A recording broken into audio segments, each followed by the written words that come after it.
এখনও কিন্তু ষড়যন্ত্র থেমে নেই। এখনও বিভিন্ন জাতীয় আন্তর্জাতিক পরিসরে পর্যন্ত আওয়ামী লীগের রাজনৈতিক পুনর্বাসনের জন্য ষড়যন্ত্র করা হচ্ছে। গণতন্ত্রের কথা বলে, গণতন্ত্রে অংশগ্রহণের কথা বলে আওয়ামী লীগকে আবার নির্বাচনে অংশগ্রহণ করানোর সুযোগ দেওয়ার মাধ্যমে ফিরিয়ে আনার নানা ধরনের চক্রান্ত চলছে। আওয়ামী লীগকে নিষিদ্ধের কথা যখন সরকারের পক্ষ থেকে আমরা বলি, রাজনৈতিক দলগুলোর অনেকেই তখন তাদের বক্তৃতায় কথায় সেটা বাধা দেওয়ার চেষ্টা করছেন, আপনারা দেখেছেন।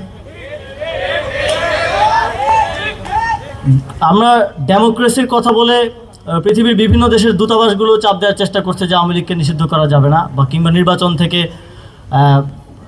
তাদেরকে দূরে রাখা যাবে না।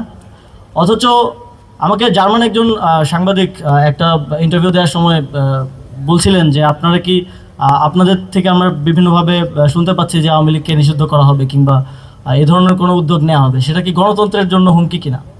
তো আমি তাকে বলেছিলাম যে আপনারা নিজেরাই 1945 সালে ফ্যাসিস্ট নাৎসি পার্টিকে নিষিদ্ধ ঘোষণা করেছিলেন এবং নাৎসি পার্টি এখনও নিষিদ্ধ অবস্থায় আছে।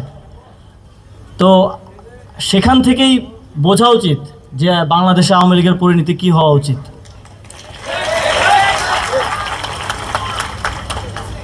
তবে বন্ধুগণ, যে স্টাবলিশমেন্ট গত 53 বছরে এদেশে ফ্যাসিবাদী আওয়ামী শক্তি গড়ে তুলেছে, সেটা শুধু রাজনৈতিক না, সেটা একই সাথে সামাজিক এবং সাংস্কৃতিক। সুতরাং প্রতিটা ক্ষেত্রে এই ফ্যাসিবাদীদেরকে আমাদেরকে রুখে দাঁড়াতে হবে।